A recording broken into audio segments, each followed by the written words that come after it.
The guy behind the driver was writing like his life depended on it, and I should have let the damn book rot in that seat. The bus had that stale heat it always gets when the vents are broken and nobody wants to crack a window because winter air feels like punishment. You know the kind, old vinyl, old breath, the faint chemical lemon, they clean the floor with that never actually smells clean.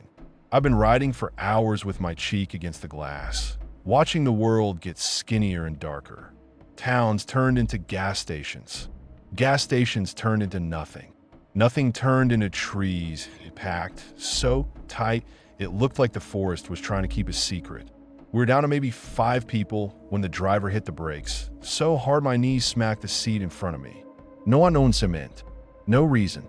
Just a jerk and a hiss, and then the doors folding open with that tired pneumatic wheeze. A man climbed on like he'd been running beside us. He was older, 60s, maybe, wearing gear that looked like it had been borrowed from a decade of other people. Dirty hiking jacket, boots with the toes peeled back, a pack cinched too high on his shoulders like he didn't trust it. His hands shook as he fished through his pockets. Then he slapped a handful of coins and crumpled bills onto the fare box without looking at the driver. His eyes were watery and bright, the kind of bright that doesn't mean healthy. He didn't scan the bus for a seat like normal people do. He just locked onto an empty spot across from me like it had been assigned. He sat, yanked a battered leather book out of his pack, and started writing. Not slow, not thoughtful. Furious. Like if he stopped, something would catch up. The bus rolled again. The driver muttered, "Jesus," under his breath, and the rest of us pretended not to notice because that's what you do on a bus. You mind your business until your business bites you. The man's book wasn't a cute little journal. It was thick, old leather, spine cracked, corners rounded down like it had been dropped and picked up 1,000 times. He flipped pages with the heel of his thumb, landing on places marked with folded scraps of paper, a torn corner of a map, a strip of duct tape stuck to the edge like a tap. His pen scratched nonstop, and every so often he'd pause, stare at nothing, then keep going with a twitch like he'd been zapped. I try not to watch. I failed. There are little things your brain catches without permission. The way his lips moved sometimes like he was whispering what he wrote. The way his eyes flicked to the dark window like he expected to see a face pressed against it. The way his hands smelled when he shifted, wet pennies and something sharp like antiseptic. He noticed me noticing once. Just once. His head turned too quickly and his gaze pinned me. There was a moment where I felt like the bus stopped again, like all the air got sucked out, and it was just me and those pale, tired eyes. Then he looked back down and kept writing. I told myself it was nothing. I told myself I was being dramatic because I was tired and the trip had already been a pain. Misconnection, stupid weather delays, a last minute, "Oh, by the way, the trailhead shuttle isn't running," from some bored clerk at the station. I'd taken this whole solo hike because my life had gotten too loud and I wanted silence. I wanted to walk until my legs shook, sleep until I didn't dream, come home with my brain rinsed out. Silence is funny. Sometimes it finds you. Sometimes it follows you. About an hour before my stop, the driver's voice crackled through the speaker like he was chewing on the mic. Calder Ridge Ranger Outpost. The man across from me snapped upright, so fast his knee banged the seat in front of him. He stuffed the pen into the book, shoved the book in his pack halfway, then seemed to realize what he was doing and jammed it back out, clutching it to his chest like a kid with a Bible. He barreled up the aisle, shoulder-checking a woman like she was luggage, and slammed his hand on the fare box again like he owed a debt. The driver started to say something, some annoyed warning, but the man was already off the bus. The doors folded shut behind him with a soft slap. Through the window, I saw him standing in that little pool of sodium light by the outpost sign. He didn't go inside. He didn't even look at the building. He just stood there, breathing hard, staring into the tree line like it was staring back. Then the bus turned, and he was gone. I didn't think about him much after that. I mean, I did, but in the way you think about any weird stranger you'll never see again. A little story for later. You won't believe this guy on my bus. My stop came in the dark because of course it did. The driver called it out like he was doing me a favor. Coldwater Spur. That's you, right? I stood, grabbed my pack, and stepped into air so cold it felt like biting down on foil. The road was barely a road, just a ribbon of asphalt cutting through the forest. No lights, no buildings, just the bus's tail lights sliding away and then the night swallowing them like they'd never been there. I stood alone for a second, and I felt that stupid little thrill you get when you've committed to something, like jumping into a pool. Too late to back out now. I started down the trailhead path with my headlamp cutting a pale cone through the trees. It was quiet in that way that isn't peaceful yet because you haven't earned it. Leaves hissed in a weak breeze. Far off, water moved over rock. My boots made a crunchy, honest sound on the gravel. It wasn't until I stopped to adjust my straps that I realized the leather book was in my hand. Not mine, the man's. Somehow, at the exact moment I stood to leave the bus, I'd seen it sitting on the seat behind the driver, half tucked under the edge like it had slid during the stop. I'd picked it up without thinking, like returning a wallet, like doing the right thing would be simple. Now I stared at it in my gloved hands, the leather cool and slick in the cold. The spine had a faint embossed mark on it, just a symbol, not a title. A circle with a vertical line through it, like a dead eye. I should have turned around. I should have walked back up to the road and waited for the next bus or whatever ranger vehicle might come by.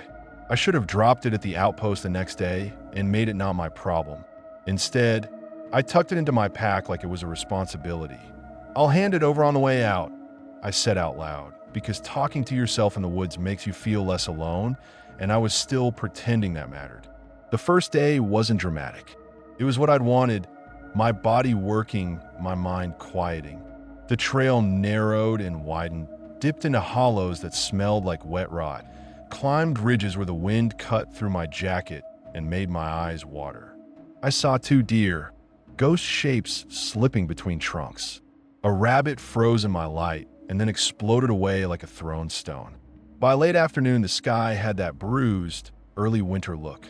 The sun was low and angry, and the shadows between trees looked too deep, too deliberate. I found a spot near a thin stream and decided that was good enough. Flat ground, some cover, not too close to the water, but close enough to hear it. Setting up camp is the closest thing to ritual I've ever had. Stakes, poles, tension the lines, everything in its place because it makes the world feel controllable. I gathered deadfall for a small fire, boiled stream water, ate a freeze-dried meal that tasted like salty cardboard and pretended it was fine. Then the night settled in for real and the temperature dropped like a trapdoor. The fire cracked and popped. The woods beyond it turned into a wall. I crawled into my tent, zipped up, and for a little while I just listened. Wind in the canopy, the stream, my own breath sounding too loud in nylon. The book was in my pack, and it might as well have been glowing. I fought the urge for maybe 10 minutes, which is pathetic, and then I dug it out and held in my lap like a guilty thing. The cover had scratches like claw marks. The leather smelled faintly of smoke and old sweat. When I opened it, the pages didn't crackle like a new notebook. They flexed inside. Right inside the front cover, taped crookedly, was a square of yellow paper, a post-it. The adhesive was old, curled at one corner. The handwriting was tight and slanted. If found, return to Calder Ridge Outpost. Do not read out loud. Do not copy. Do not improve the notes. M. Under it, like it had been added later, was another line in a different ink. If you're alone, keep it that way. I actually laughed quietly because it was the perfect dramatic thing to write in a creepy journal, like something from a campfire story. My laugh sounded stupid and wrong in the tent, and it died fast. Beneath the post, it was a folded card, laminated like the kind parks hand out with trail maps. Someone had cut it to fit the inside cover and taped it down. It had a header in official-looking font, Calder Ridge Wilderness, Overnight Procedures, Field Copy. I frowned because it looked real, like something printed and laminated and handed to staff, not a joke scribble. There were 5 bullets, each one bolded like a rule. Rule 1. Never accept directions from someone who won't state the trail name first. Rule 2. If you hear your full name in the dark, answer with your middle name or don't answer at all. Rule 3. Don't unzip your tent for 3 knocks. Wait for 4. Rule 4. Keep your boots inside the tent. Always. Rule 5. If someone offers to boil your water, thank them and drink first. Rule 5 was underlined twice, like whoever wrote it wanted it to feel friendly. Deceptively safe. Polite. Almost comforting. Thank them. Like that mattered. 2 of the rules sounded like superstition. 1 sounded like common sense. The rest sounded like, what, hazing? Some ranger prank? My rational brain tried to file it away. Local folklore, maybe staff messing with newbies, or a weird personal list somebody taped in there. My animal brain didn't care. It just tightened something in my stomach. I flipped to the first real pages. The handwriting inside was the same as the post-it, compact and neat, like someone trying to make small thoughts take up less room. At first, it was boring. Trail journal stuff, weather, mileage, notes about creek crossings, a sketch of a plant with a little annotation. Smells like onions, don't eat. A tiny doodle of a bus with a frowny face. Then, a few pages in, there was an incident report form, like a carbon copy sheet ripped out of a binder. It was stuffed into the journal, folded twice, and the top had Park Incident Summary printed on it. Most of it was blank, but someone had filled a few lines in hurried pen. Subject: unidentified individual, friendly camper. Location: Coldwater Spur Loop, Site 3/Riverbend. Details: approaches at dusk. Claims to be lost or late. Watches fire. Mimics behavior. Advice: do not escalate.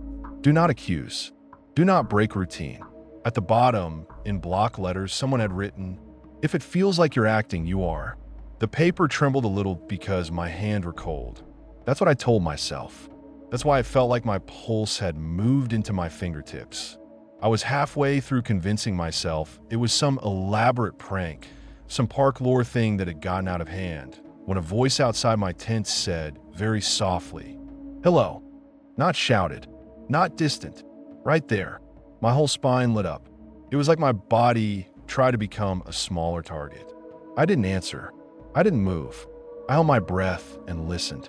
After a moment, again a little louder. "Hey, anyone there?"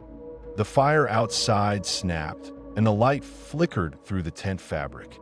I reached for my headlamp like it was a weapon, then stopped because the beam would be a beacon.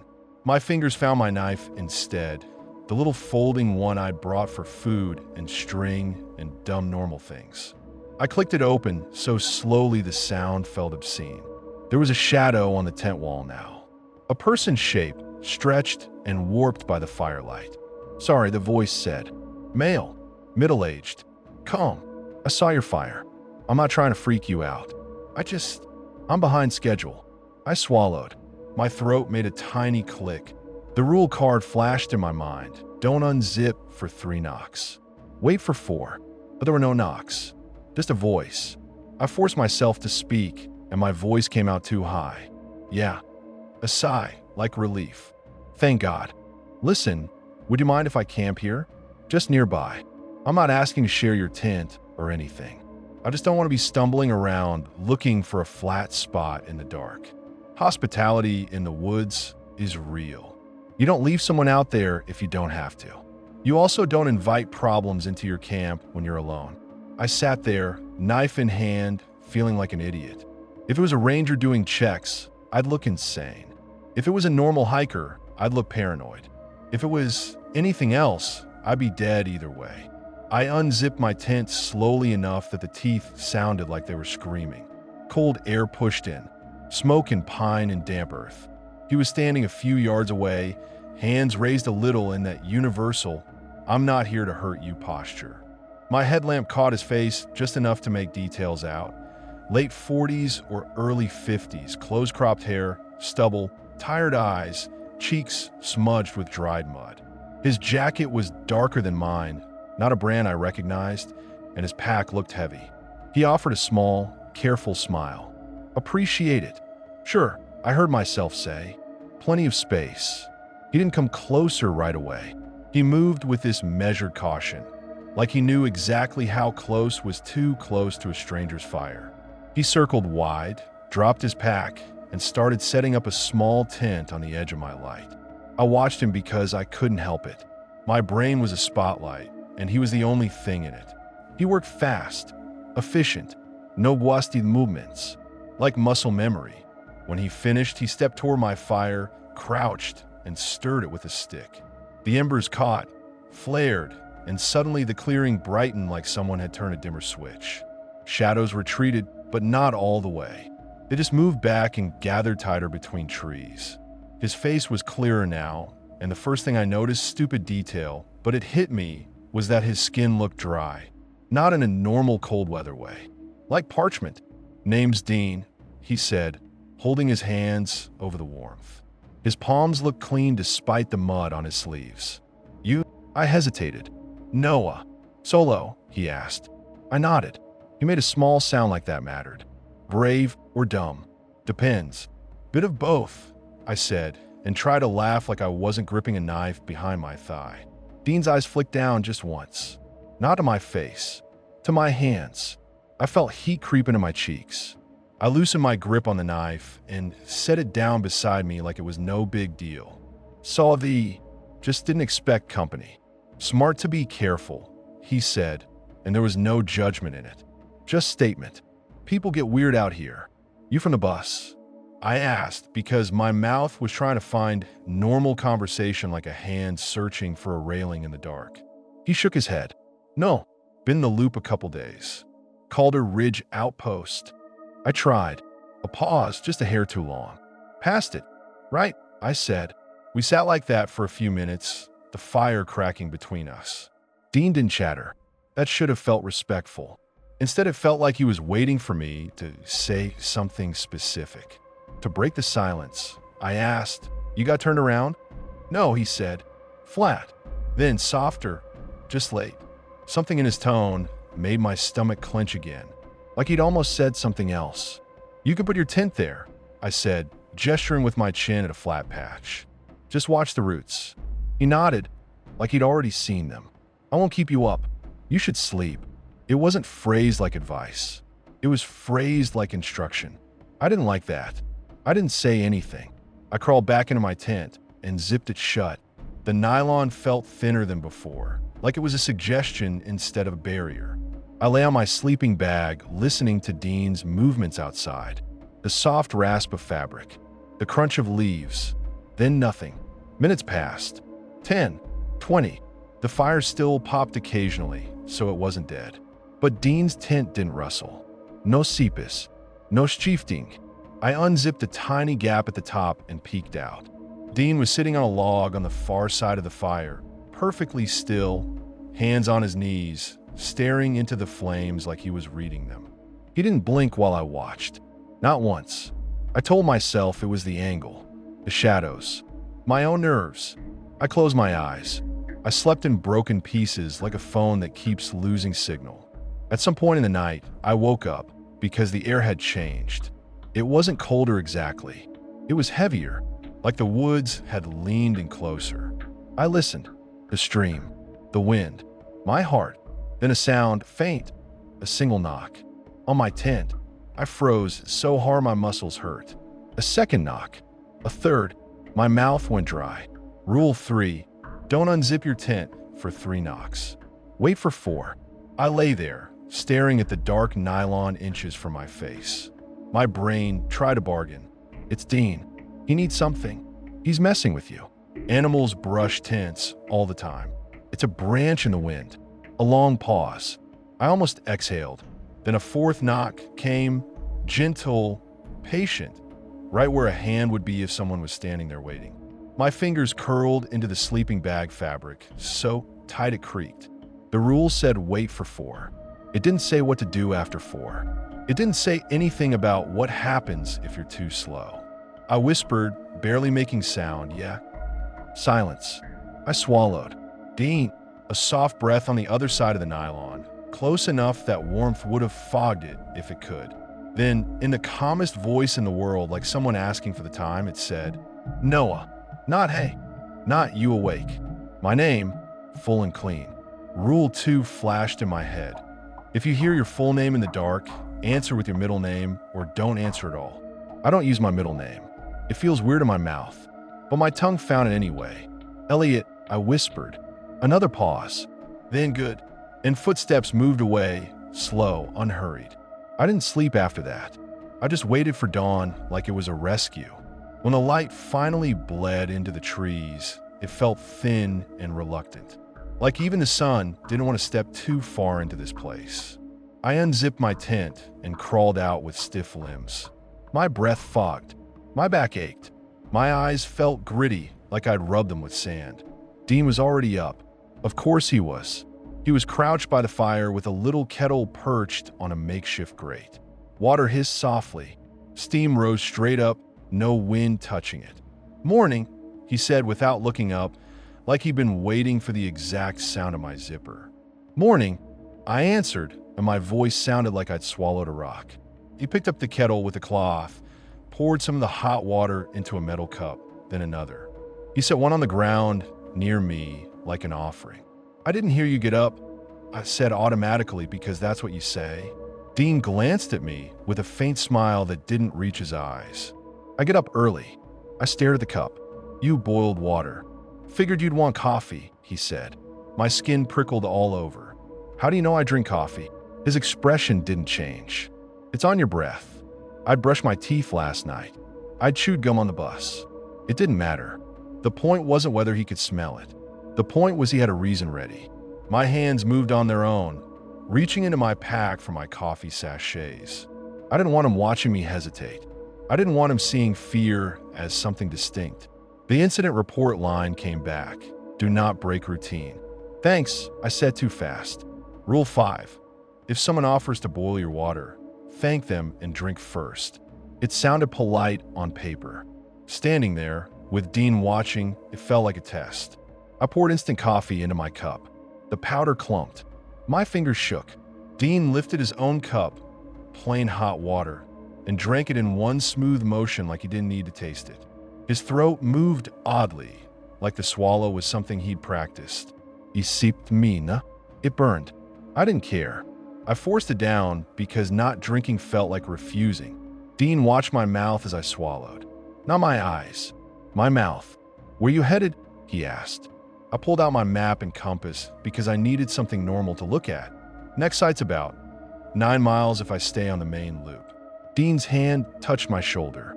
Not hard, just contact. His palm was cold through my jacket. "Not. It's morning and he's been outside cold. Refrigerator cold." "I know the way," he said. I stiffened. "About a map." "I know the way," he repeated, like we weren't having a discussion. My jaw tightened. I hated the way he spoke like that, like my choices were cute. "I'm not trying to be an asshole," I said, because I could feel anger crawling up to cover fear, but I didn't invite a guide. Dean's eyes stayed on mine. Something flickered behind them. Confusion, maybe like he'd expected a different line. Then he nodded once. "Okay." The word should have been a release. It wasn't. It sounded like he'd stored away. We broke camp. Puck it fast. The fire was stamped out. The clearing went back to shadow and silence like it had never held heat. Dean fell and stepped behind me without being asked, matching my pace exactly. Not a stride longer, not shorter. Like a mirror that didn't reflect quite right. For the first hour, it was almost fine. The trail was straightforward. I kept my eyes on blazes and markers. Dean didn't talk unless I did. Birds called occasionally. My breath calmed. Then the woods began to thin in a way that made no sense. Not physically. The trees were still there. But the life and the sound dropped off. The calls stopped. Even the stream noise faded until it felt like the world was holding its breath. My boots sounded too loud, like footsteps in a church. I glanced back once and caught Dean watching my legs, my gait, my footing, like he was studying a machine. "What?" I snapped before I could stop myself. Dean blinked, slow. "Your left foot." I frowned. "What about it?" "You favor it," he said. "Old injury." "I sprained my ankle last year," I said, and instantly regretted saying anything personal. Dean nodded like that completed a puzzle. Hours later, when I stopped to pee behind a tree. I left my pack on the trail because the woods felt too quiet to bring it off path. I kept Dean in sight through the branches because I didn't trust him not to wander. When I came back, my pack's main zipper was cracked open, just a finger's width, enough to see the edge of my map. I stared at it, then at Dean. He didn't look guilty. He didn't look anything. He looked like he was waiting for the correct reaction. "You go in my bag?" I asked. Dean's eyes moved to the zipper, then back to my face. "Compass." "Excuse me." "I checked your compass," he said, "to make sure you weren't headed wrong." My mouth went dry again. "Don't touch my shit." Dean's lips pressed together like he was thinking through the concept. "Okay." The second, "okay," sounded identical to the first. Same tone, same weight, like he'd recorded it. We kept moving. I didn't let him walk behind me anymore. I slowed until he had to come alongside or fall back. He chose alongside, but his shoulders stayed angled toward me like he was ready to drift behind again.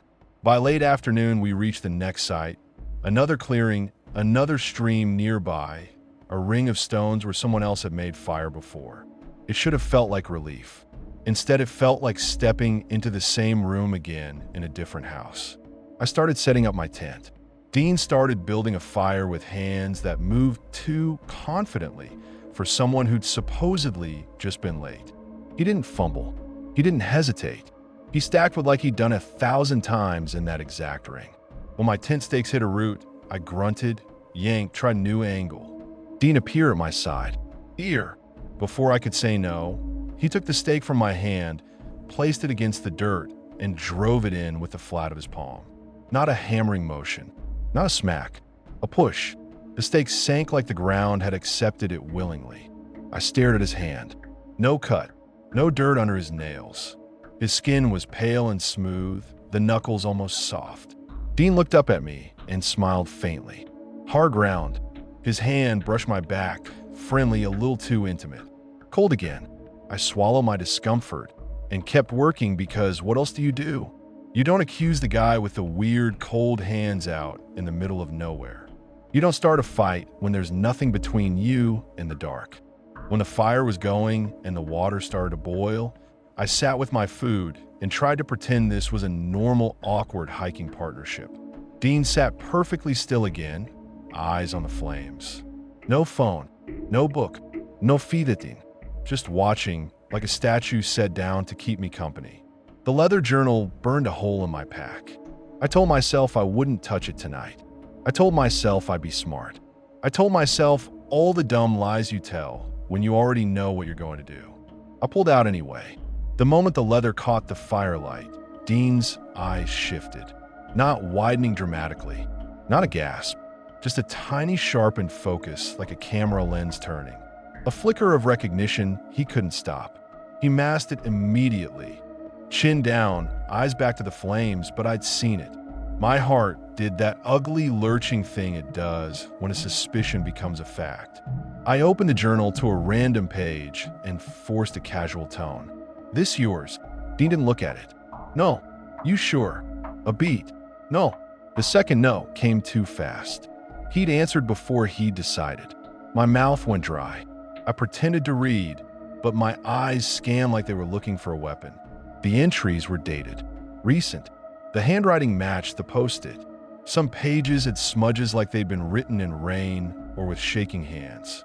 I found a stretch of entries that looked different, less like trail notes, more like someone trying to convince themselves.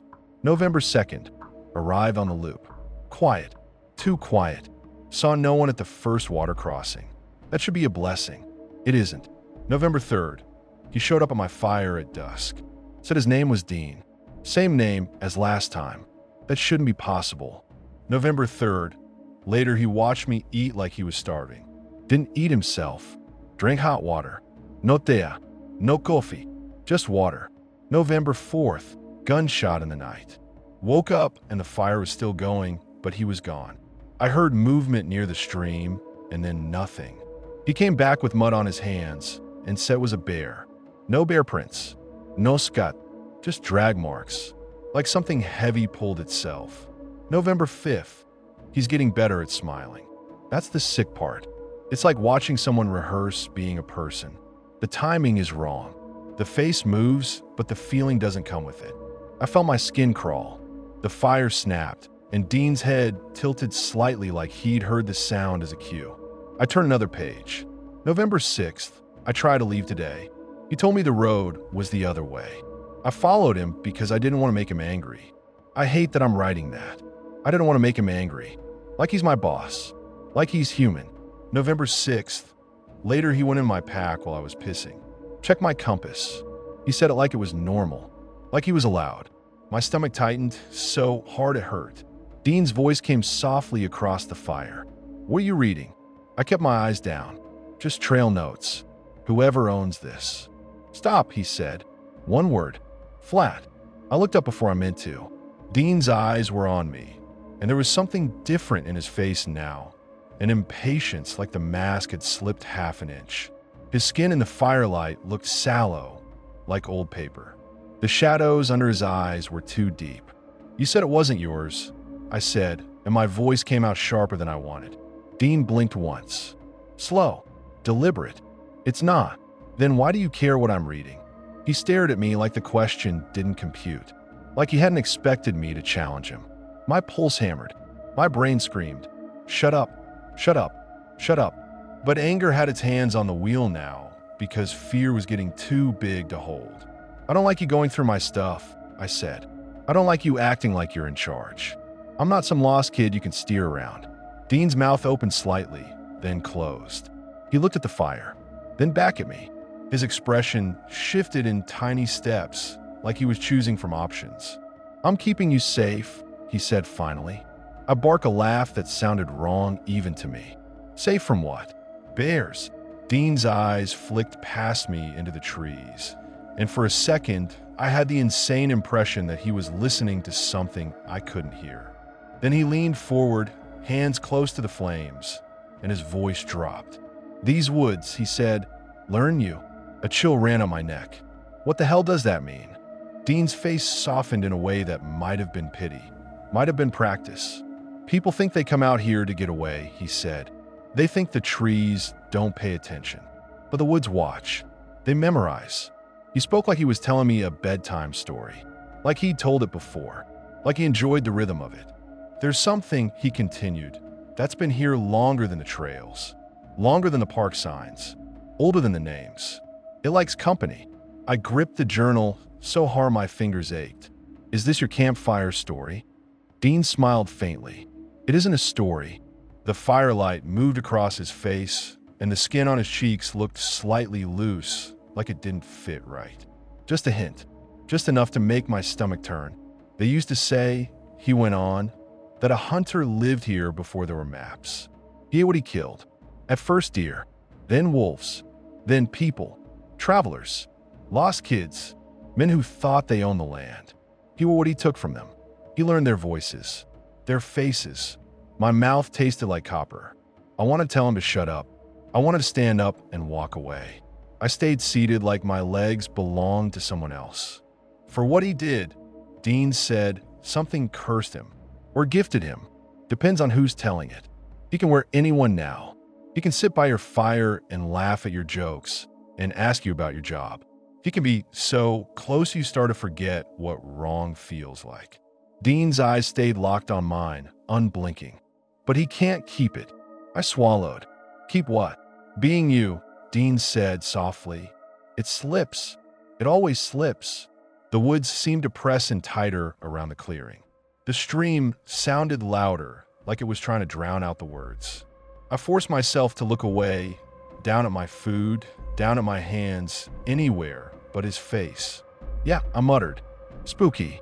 Dean didn't react like a normal person hearing sarcasm. He just watched me, as if waiting for me to say the correct line. My hands shook. I pretended they didn't. I ate, forcing the rubbery meal down. Dean didn't eat. He didn't drink. He just sat and stared, the fire reflecting in his eyes like little trapped stars. When I finished, I stood up too quickly, needing distance. I'm turning in. Dean nodded, slow, like permission granted. Sleep. I hated the way he said it. Inside my tent, the air was thin and cold. I zipped the flap shut and sat there with my back against the nylon, listening to the fire crackle outside. My fingers found the journal again, like it was magnetized. I should have left it alone. I should have slept. I couldn't. I flipped to later pages, the ones where the handwriting got messier, darker. My headlamp was off, but moonlight seeped through the fabric faintly enough to read if I held the page right. November 7th. He didn't blink today. I watched him for 5 minutes straight while he thought I wasn't looking. Not once. I tried to count his breaths and got lost because he doesn't breathe right either. Too shallow. Too measured. Like he's afraid of taking in the air. November 7th. Later his hand touched my shoulder and it was cold through my jacket. Not cold from weather. Cold like metal. Like the inside of a freezer. I wanted to scream. November 8th. It doesn't sleep. It sits by the fire and watches. I woke up and it was already watching. I went to piss and it stood behind me in the dark like it was waiting for something to happen to me. I think it wants me to notice. I think it wants me to break. November 8th. Later, I made a slit in the back of my tent. I'm leaving tonight. If anyone finds this, don't look at it too long. Don't let it know you see the seams. My throat tightened until swallowing hurt. A faint sound outside made me freeze. Not footsteps, not a voice, just a soft shift like fabric moving when someone changes posture. Dean was still out there, still by the fire. The incident report line burned in my brain. Do not break routine. The rule card, too. If it feels like you're acting, you are. My hands shook so hard the page fluttered like a trapped bird. I turned one more page, and my stomach dropped. November 9th. Humans are pattern machines. We read faces without thinking. We know when a smile is late by half a second. We know when eyes don't match the mouth. Most people call it a bad vibe. It's older than language. It's your body recognizing a predator wearing a person. If you're reading this, don't do what I did. Don't let yourself think, even once, that isn't a human. Because it hears you, not with ears, with attention. The moment you break the illusion inside yourself, the game changes. It doesn't want to be seen. It wants to be believed. I stared at those words until they blurred. Outside, Dean spoke, calm as ever, like he'd heard my breath hitch. Noah. My whole body went rigid. He said it again, not loud, not angry. Patient. Noah. I didn't answer. My tongue felt like it had swollen. A pause. Then, in the exact tone someone uses when they're trying to sound casual, he said, "The water's ready." I sat there in the dark, clutching the journal, listening to the fire crackle, listening to my own heartbeat slam against my ribs, and I understood something so clearly it felt like a punch. It wasn't just watching me. It was waiting for me to play my part. The water's ready. He said like I'd asked, like I'd been lying there in my tent dreaming about a nice hot cup and not staring at a page that basically told me I was already fucked. I didn't answer right away. I didn't trust my voice. I didn't trust my face. I didn't trust the fact that my eyes were open. Outside, the kettle hissed again, a soft, steady sound that felt wrong in the middle of all that quiet. It wasn't just a camping noise anymore. It was a metronome, a cue, Dean keeping time. I forced myself to breathe through my nose, slow, like I was half asleep, like I'd woken up for normal reasons, like I didn't have the journal pressed against my chest, so hard the leather imprint was probably going to be on my skin in the morning. I spoke finally, careful.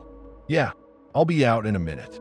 There was a pause, a tiny one, like someone waiting for the right line from a script and getting one that was close enough. "Okay," Dean said. Footsteps moved away. Not heavy, not cautious, just measured, like a man pacing around a stage he knew by heart. I lay there for a full minute after listening. The fire, low now, the stream, the wind that kept dying before it could build. No owl calls, no small animal scuffling. It was like the entire forest had agreed to keep still so we could hear each other better. My mind kept snagging on the line. Don't let yourself think, even once, that isn't a human. Too late. The thought wasn't even a thought anymore. It was a fact sitting in the middle of my skull like a nail. The moment I read those words, it felt like something in the dark had shifted its weight. I wiped sweat off my upper lip with the back of my hand. The air was cold enough that sweat shouldn't have been possible, but my body hadn't gotten the memo. My fingers were shaking, and I told myself it was adrenaline and exhaustion. I tucked the journal back into my pack slowly, like hiding it would hide what it had already done to me. Then I dug out my food pack, the dried chicken and rice bullshit, and fumbled with it until the plastic made that loud, crinkling sound that always feels like a gunshot when you're trying to be quiet. I hated how normal the routine was. I hated that I needed it. When I unzipped my tent, the cold slapped my face so hard my eyes watered. The fire was down to a red bed of coals with a few weak flames licking up. Dean was sitting on the same log, same posture, hands on knees, face angled toward the warmth like he could feel it. There was a metal cup beside him, steaming faintly. He looked at me, and my stomach lurched because his expression was expectant. Not friendly, not threatening. Expectant like a teacher watching a kid stand up to present. I walked over and sat on my own log because I didn't want to hover. Hovering would look wrong.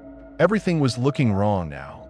Dean lifted the kettle with that cloth and poured into my cup without asking. The sound of water hitting metal was sharp in the quiet. "Thanks," I said because Rule 5. Thank them. Drink first. Dean's mouth twitched like he'd been rewarded. I poured the hot water into my food pack, stirred it with a little plastic spoon, and forced myself to eat with steady hands. Dean watched the whole process with this intense, slightly tilted focus.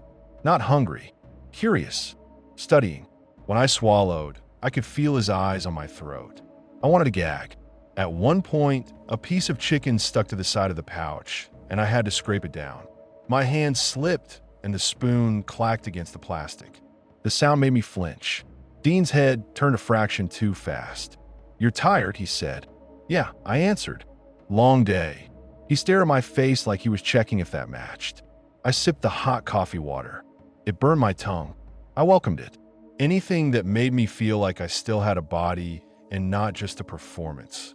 Dean lifted his own cup of plain hot water and drank it in one smooth pull again. No hosetashchen, no sabiting, like he was fueling a machine. I thought about asking him something. His last name, where he started, what trail he claimed, anything to trigger Rule 1 again. Never accept directions from someone who won't state the trail name first. But my gut told me pushing too hard was a bad idea. Not because he'd get angry like a normal person, because he might get confused. And confusion felt like the first crack in whatever was keeping me alive. "Tomorrow we'll finish," Dean said after a while, tone flat. "Road's close." "Good," I said, swallowing around the word. He nodded like that was correct. The rest of the night was torture in slow motion. Dean didn't go into his tent. He didn't lie down. He didn't yawn. He just sat by the coals and watched the darkness beyond the fire like it was as interesting as the flames. I crawled into my tent and zipped up like normal.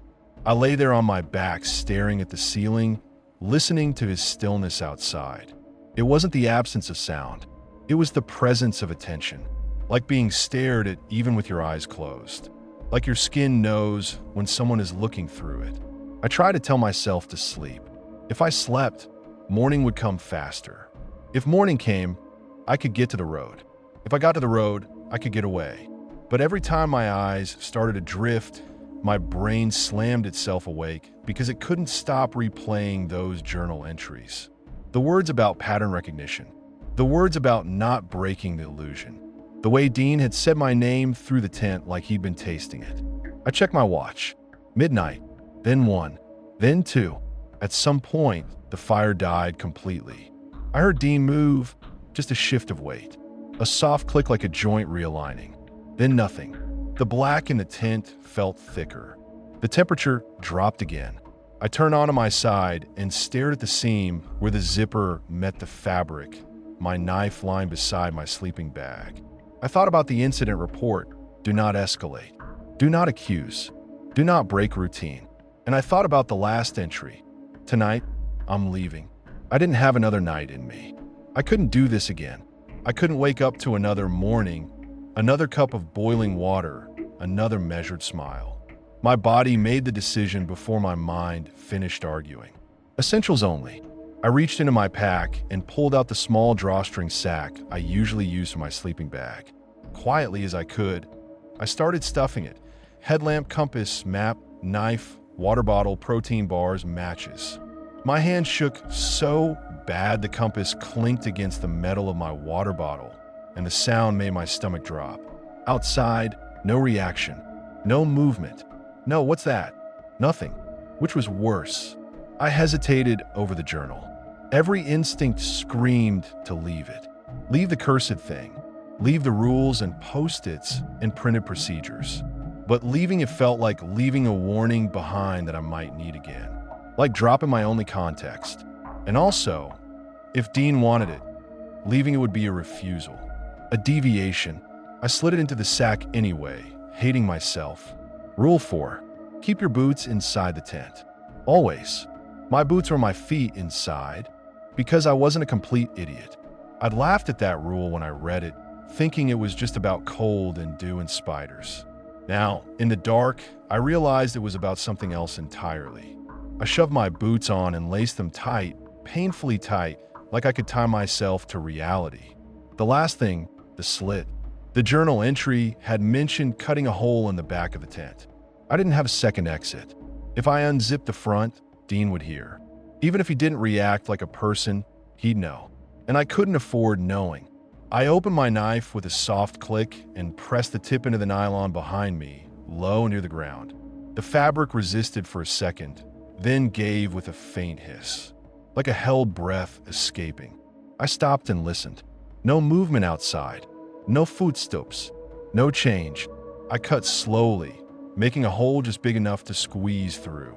Each tiny tear sounded gigantic to my ears. I kept expecting a voice to say my name from the dark, calm, and close. Nothing.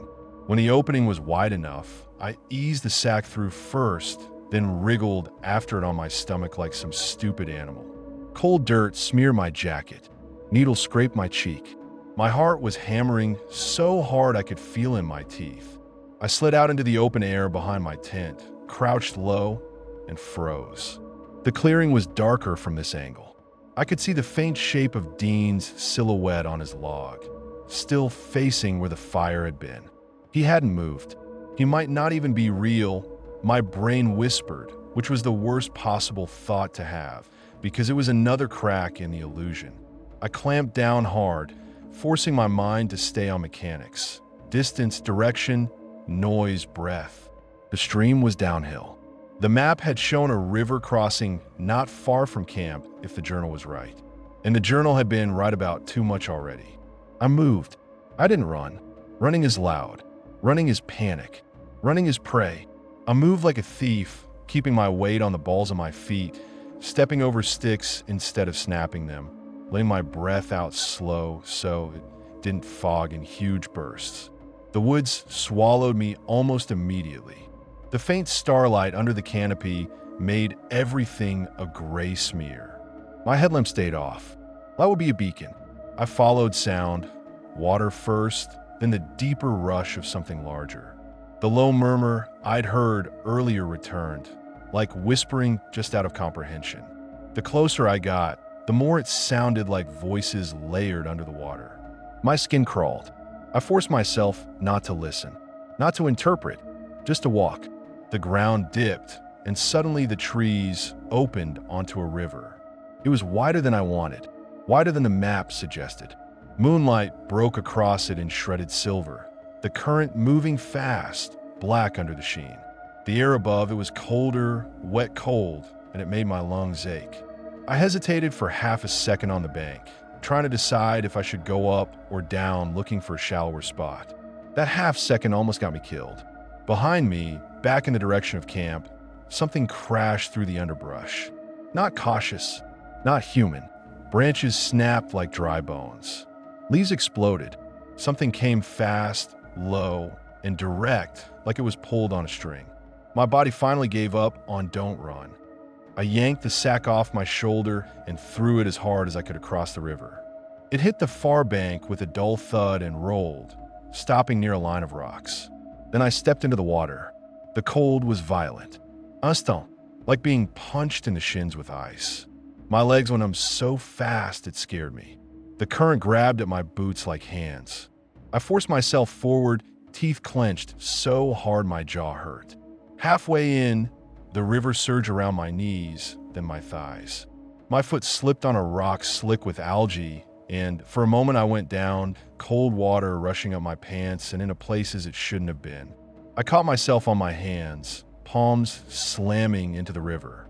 The shock nearly stole my breath completely. I gasped, and water splashed into my mouth, tasting like metal and rot. Behind me, the crashing got closer. I waded faster, stumbling, reaching toward the only shelter I saw, a massive tangle of driftwood jammed against a boulder near the middle of the river. It was dark and ugly, a knot of branches and logs pinned by the current, creating a small pocket of calmer water behind it. I pressed myself into that pocket, wedging my body between slick wood and rock. The driftwood stank like old wet earth. I lowered myself down until the water covered my chest, then my shoulders. I forced myself under until only my eyes and the top of my nose broke the surface. And I waited. The crashing stopped at the bank. Silence hit hard, like the world had been holding that sound and suddenly dropped it. Then something slid into the water. Not a splash, like a person stepping in. More like a heavy thing easing itself in with intent. I watched, barely blinking, eyes stinging from cold and river water. At first I saw nothing but ripples. Then in the moonlight, a shape emerged, low to the surface, moving wrong. It came out of the trees on all fours, but not like an animal, like a person forced into an animal shape. Its limbs bent in places they shouldn't. Elbows too far back, knees too far forward, the spine arched high, then inverted, as if the body couldn't decide which way upright was supposed to be. The head was the worst. Dean's head was twisted around on his neck, facing forward while the body moved toward the river. His eyes stared straight ahead, wide and glassy. He didn't look angry. He didn't look hungry. He looked focused, like a dog tracking a scent. It stepped into the river. The water hit it and didn't seem to matter. It didn't flinch. It didn't gasp. It waded in with the same measured certainty Dean used to pour water. It moved toward the center, toward the driftwood, and I shoved every thought out of my head except stillness. Be a rock. Be a log. Be nothing. The thing paused, half submerged, the current wrapping around it. Then it rose. Not to stand normally. It jerked upright in a series of tiny movements, joints clicking, shoulders resetting, neck snapping a fraction. It lifted its face into the air and sniffed. The sound wasn't loud. It was intimate, like someone sniffing the collar of your shirt. My stomach twisted. It tilted its head, listening. For one awful second, its eyes met mine over the water. I can't explain how it found me, because my face was barely above the surface and the moonlight was thin, but it looked right at me. And something in those eyes shifted. Not recognition, not rage, consideration, like it was deciding what I was. Then in a sudden blur of movement that made my brain stutter, it bolted upstream, not toward me. It thrashed through the water with speed that didn't match the slow, patient Dean at all. It moved like something built for this, like the river wasn't resistance, but a corridor. It vanished into the dark upstream, water churning behind it. I stayed wedged in the driftwood for a long time after, shaking so hard my teeth chattered silently. The cold had settled deep in my bones, turning my muscles into stiff wires. I wanted to believe it had lost me. I wanted to believe it had chased some other scent, some other thing. But the journal's warning rang in my head. The moment you break the illusion, the game changes. I didn't know what the game was now. I just knew I wasn't playing it well. When my fingers started going numb, I forced myself to move. I pushed away from the driftwood and stumbled through the remaining water toward the far bank. My legs barely worked. My boots felt like concrete blocks. I crawled onto the shore and collapsed on the gravel, heaving for air that felt too sharp in my lungs. The night air hit my wet clothes and turned me into a shivering mess. The sack was there where it had landed. I grabbed it like it was a lifeline. Then I did something that still makes me feel stupid and insane when I remember it. I didn't run away from camp. I went back because I realized in that moment that I didn't know where I was. I didn't trust my map anymore because Dean had guided me all day and the woods felt like they'd been rearranging themselves. I didn't trust my compass because my hands were too numb to hold it steady, and my mind kept flashing to Dean touching my pack and saying compass. Most of all, I realized I'd just become a thing in the woods at night. A lost person stumbling around. A traveler. A snack. At camp, at least there was shelter. At least there were known variables. At least the thing had already been Dean there. My brain latched onto a terrible plan. Fix the illusion. If I wanted to be believed, then I had to believe again. Act like it was Dean. Act like nothing happened. Act like the river was just a weird detour. Act like I wasn't prey. I hate that I thought that. I hate that it made sense. I crept back along the riverbank toward the sound of the stream that led to the campsite, keeping my steps careful, my breathing controlled. My left foot started to hurt in a weird way, and I realized one boot felt looser. I looked down and my stomach dropped. My left boot was gone. I must have lost it in the river when I slipped. The current had probably ripped it right off. Rule 4. Keep your boots inside the tent. Always. The rule wasn't about comfort. It was about not giving something of you away. Not leaving a piece behind. Not giving the woods a scent or a token or whatever the hell rules like that are actually for. Now, I had a wet sock on one foot and the cold seeped into it immediately, turning it into a numb, painful block. I limped forward, jaw clenched, trying not to panic. Panic is deviation. Panic is a crack. As I got closer to the campsite, I saw a faint glow flickering between trees. The fire. My campfire. It was back. That wasn't possible. I'd stamped it out. I'd left it as coals. Unless it had relit it. I slowed, crouching behind a tree at the edge of the clearing. The campsite looked almost unchanged. My tent was still there, dark shape on the left. Dean's tent still on the right. The fire in the ring was burning again. Not huge, but steady enough to throw light. And Dean was sitting on a log exactly where he'd been before. Except he wasn't. Not entirely. His posture was the same, but the silhouette was off. The shoulders seemed slightly wrong. The head sat at a different angle. Like someone had put on the same clothes, but didn't know how to wear them properly. My heart hammered. My throat tightened. Dean turned his head slowly, like he'd heard me thinking. His face in the firelight made my skin crawl. It was Dean's face, yes. Same stubble, same tired eyes. But there were faint bruised patches along his neck, dark and purple like fingerprints. His skin looked stretched, a little too taut in places, and loose in others, like it hadn't been pulled tight onto the frame properly. He smiled. It was almost right. Almost. There you are, he said. My mouth went dry. I forced sound out anyway. Hey.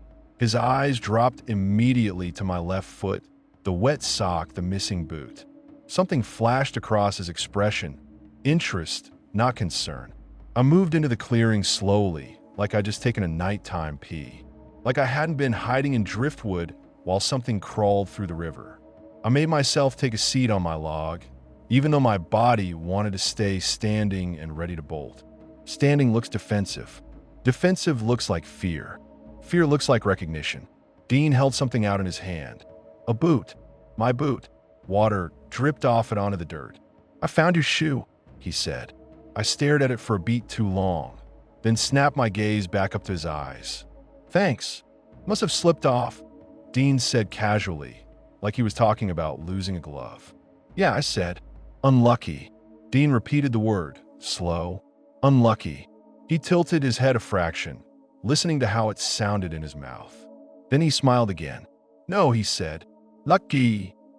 A chill crawled up my spine. Lucky. Lucky I found it, Dean said, and there was something almost warm in his tone, like he was proud of the line. How will we finish our hike if you couldn't walk properly? The way he said, we made my stomach twist. I took the boot with shaking hands and forced myself to laugh softly. Right. Would have sucked. Dean watched me put it back on. I could feel his attention like a hand on my throat. My mind raced. The journal in my sack felt like a brick. The post-it inside it burned in my imagination. Do not read out loud. Do not copy. Do not improve the notes. The thing in front of me didn't want the notes improved. It wanted them preserved. It wanted the story maintained. I needed to give it something. Something that made it think the illusion was intact. Something that redirected its focus away from the fact that I'd run. So I pulled the journal out of the sack. Dean's eyes snapped to it. There was again that tiny sharpening, that hunger of attention. I swallowed hard and made my voice calm. Listen, I said, like I was confessing something annoying. I found this on the bus. I was going to bring it to the outpost, but it seems like you might know who it belongs to. Dean stared at the book. His smile faded. His expression went blank, like the face had been set down. I don't know, he said. I forced myself to keep my tone steady, friendly even. It's got a note inside. It says return to Calder Ridge. Maybe you could take it. Save me a trip. Dean's eyes lifted to mine, and for a second I felt like my skin peeled back, like he was looking through me at the thought behind my eyes. I held the journal out with both hands. My arms trembled. Finally, Dean reached out and took it. His fingers brushed mine. Cold. Again, but colder now, like touching a frozen railing. He set the journal on the ground beside him, almost dismissive, like it wasn't important at all, like it was trash, like he was making a point. I don't need this. Except he kept glancing at it. Tiny flicks of attention, like a dog watching a bone. Why did you run? Dean asked suddenly. The question hit me like a slap. My heart stuttered. I felt my face go hot despite the cold air. I could have lied. I could have denied. But denial would be wrong. Wrong is crack. So I told a truth that wasn't the truth. I thought I heard something, I said, in the woods. Like someone. I panicked. I am sorry. Dean stared at me for a long moment. Then he nodded slowly. Panic, he repeated, like the word was new to him. Bad. Yeah, I said quickly, trying to laugh. Bad. I'm not proud of it. Dean's eyes drifted to the trees. The fire popped. For a second, his face looked almost sad. Then he looked back at me and smiled again, that almost right smile. You came back, he said. Yeah, I said, throat tight. Came back. Dean leaned forward slightly. Sleep, he said again, matter of fact. Tomorrow will be difficult. I latched onto the chance to get away from his eyes. Yeah, I said. I should. I crawled into my tent and zipped it shut with careful hands. And then I sat there shaking so hard my whole body vibrated. My fingers found the slit I'd cut in the back, and I stared at it like it was a mouth I'd made. A secret exit that now felt like a confession. Outside, Dean didn't move. I didn't hear him shift or unzip his tent. I didn't hear him stand. I lay down and stared at the tent's ceiling until my eyes burned. At some point, I must have dozed off because I jerked awake to light, gray morning light filtering through the nylon and the sound of water boiling. Of course, I unzipped the tent slowly and stepped out. Dean was at the fire ring again with the kettle. Same routine, same posture, same patient focus. He didn't turn when I emerged. He just said, "Morning." My voice came out hoarse. "Morning." The air smelled like wet ash and pine and something else faintly sour like meat left too long. Dean poured hot water into my cup and set it down without meeting my eyes. I stared at the fire ring. At first, I didn't understand what I was seeing. Then my stomach dropped. Beside the stones in the ash and coals were blackened scraps, thin curled fragments of paper, brittle and gray. A strip of leather, charred at the edge. My brain refused it for a second, like it was too stupid to accept. Then it clicked. The journal. Dean had burned it. My throat tightened until I felt like I was choking. Not because the journal was precious. Not because I cared about the leather. Because it was evidence. Because it was a warning. Because it was the only thing that had explained what I was dealing with. And now it was ash. And because burning it felt like control. Like he'd erased the script so I couldn't read ahead anymore. I forced myself to act like it didn't matter.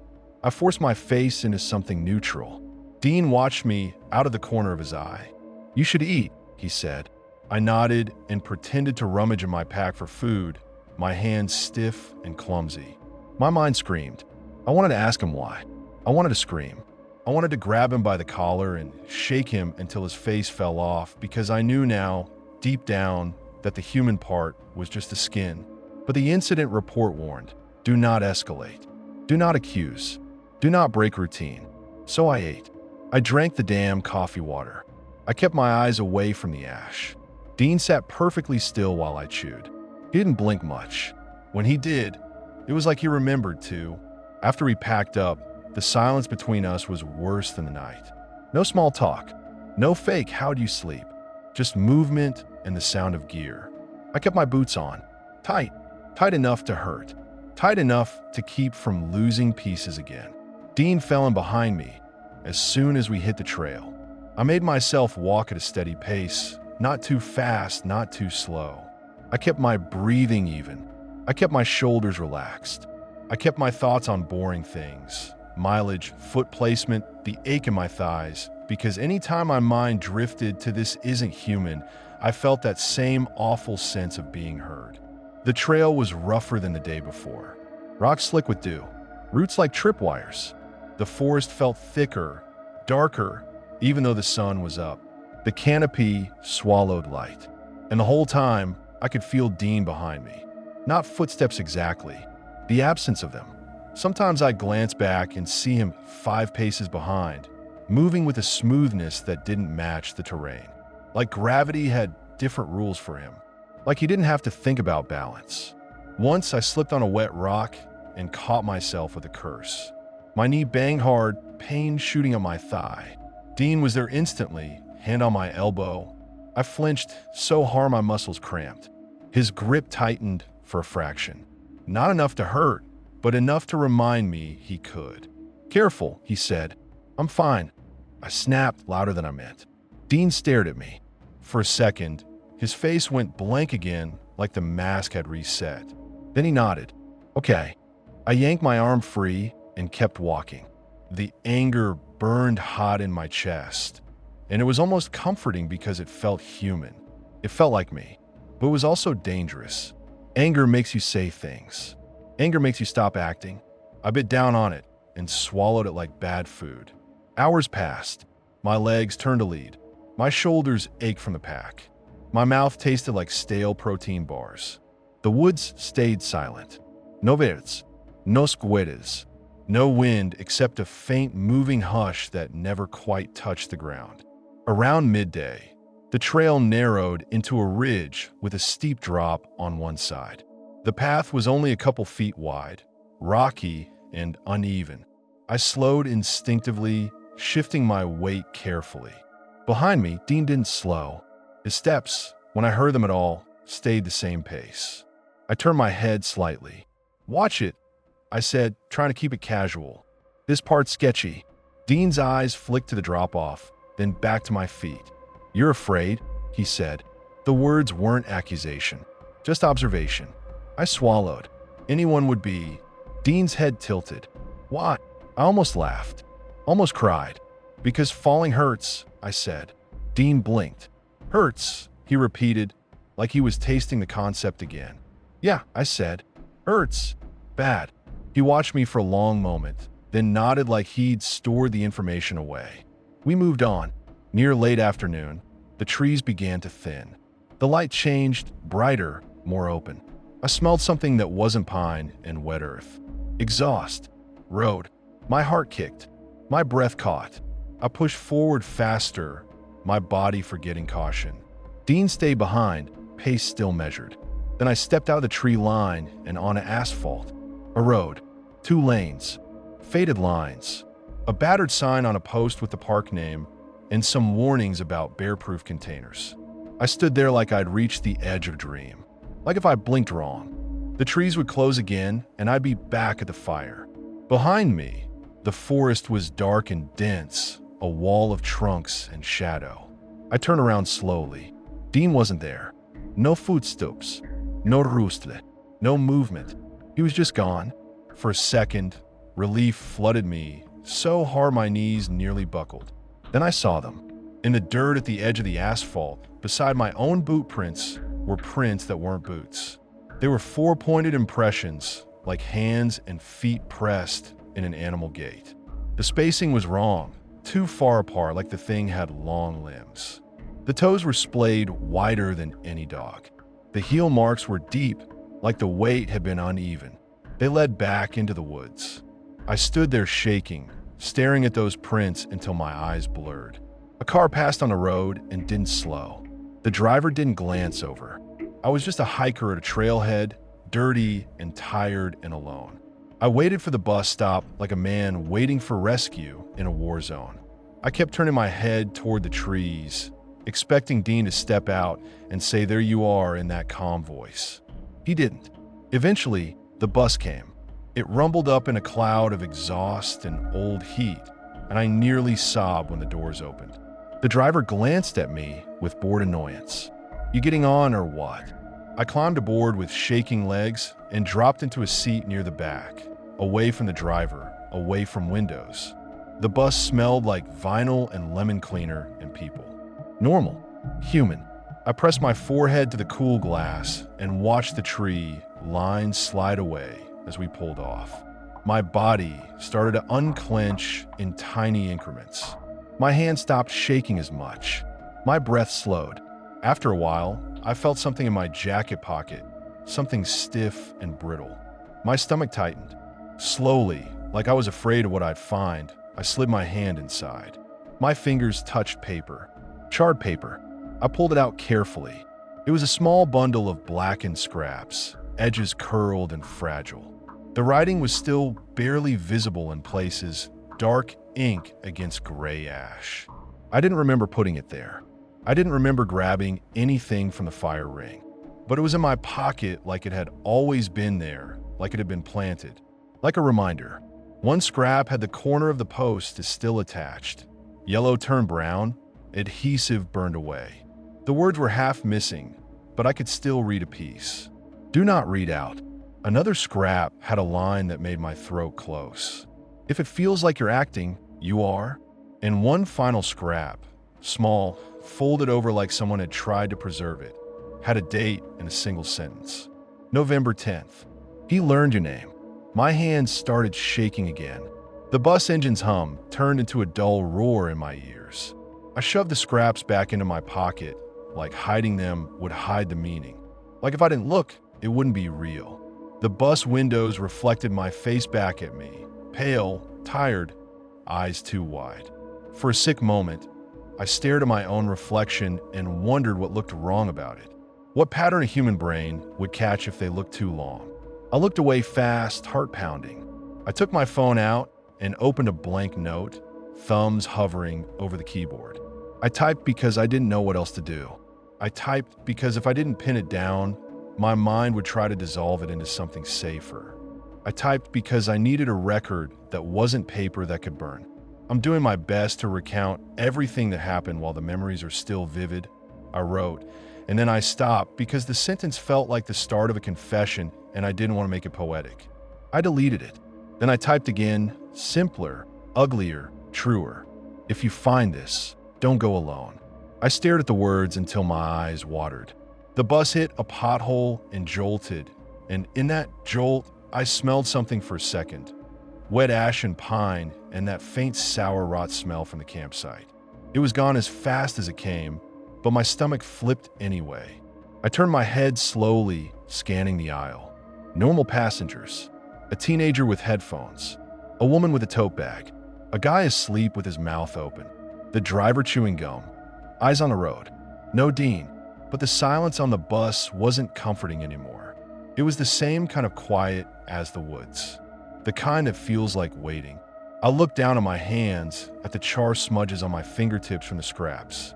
I thought about the rules again, how they'd sounded arbitrary until they weren't. How keep your boots inside had become don't leave pieces of yourself where it can pick them up. How answer with your middle name had been the difference between a word and an invitation. And I thought about Rule 1, never accept directions from someone who won't state the trail name first. Dean had never said a trail name, not once. He'd said past it. He'd said finish. He'd said sleep. I thought about the way he'd repeated my words, tasting them. Unlucky. Hurts. Panic. The bus rolled on.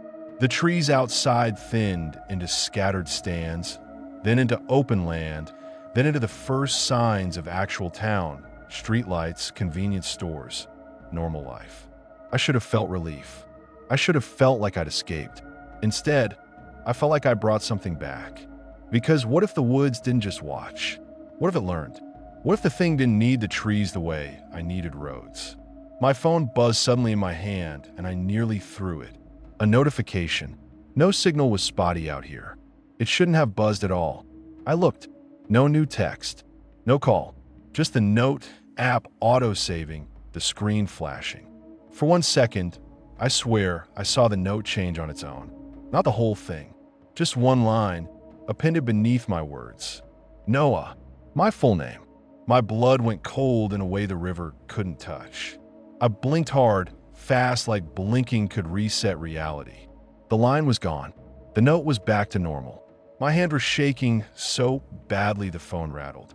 I locked the screen and shoved it into my pocket, breathing hard through my nose, trying not to look like a man losing it on a bus. I didn't sleep the rest of the ride. I watched reflections. I watched hands. I watched faces for timing, for blinks, for mouths moving a second too late. Every time someone glanced my way, my body jolted, sure they could see the fear like a stain. When the bus finally rolled into the station, I stumbled off like my legs had forgotten how to be stable. I didn't wait around. I didn't go to the outpost. I didn't hand anything to anyone. I went home, and I tried for a while to pretend it had stayed in the woods. For the first few days after, I slept with lights on. I kept my boots by the bed because the rule had gotten under my skin like a splinter.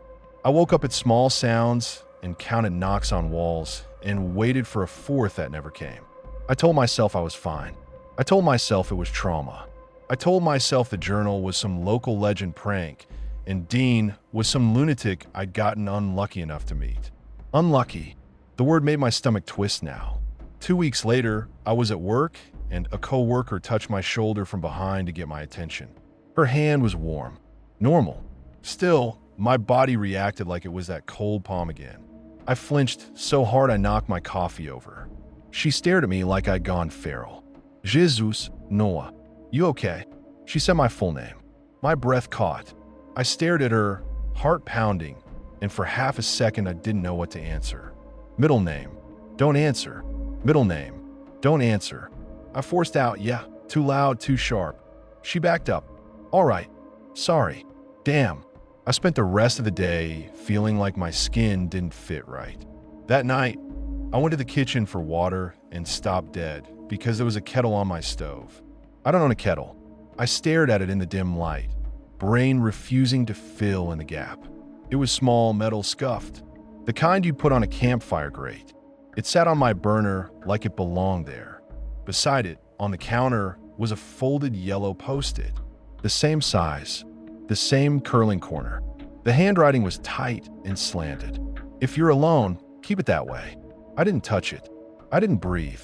I stood there with my hands clenched until my nails cut crescents in my palms. Then, from somewhere in my apartment, somewhere close, I heard a soft, familiar hiss, water boiling.